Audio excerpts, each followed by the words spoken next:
This is a report on climate change by Carolyn Haass. We will be looking at climate change, the history of climate change, areas affected by climate change, and actual climate changes that have been seen. The BBC actually has a really neat website with the history of global warming. If I can get this to scroll here, we'll see.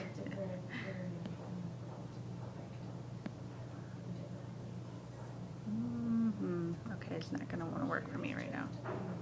Anyway, well, you can see from even way back in the 1800s, scientists found that water vapor and other gases contribute to what they call the greenhouse warming effect, which trapped heat on the earth.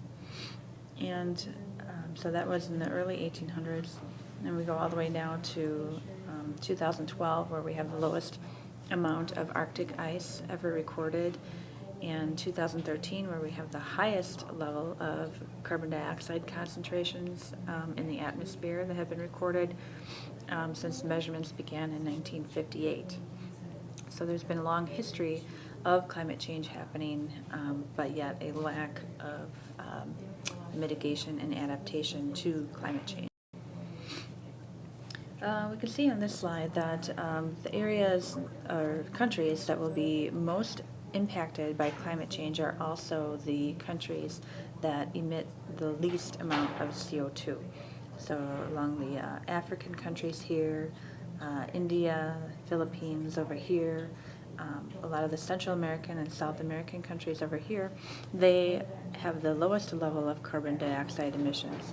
But yet, when we look at those same countries on this map, we see that those countries have the highest vulnerability to climate change.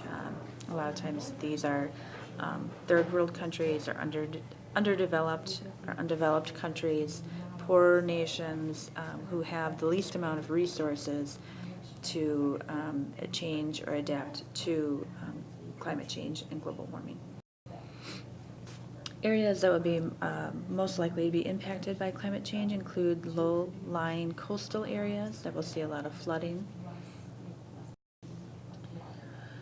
This graph is a good representation of the global warming impacts. Physical impacts that will be affected are sea level rises, ocean acidification, temperature increase, higher increase of extreme weather events. Ecological impacts will be species will be more at risk for extinction. It's unclear or unknown right now how adaptable some plants and animals will be to climate change. There will be social impact.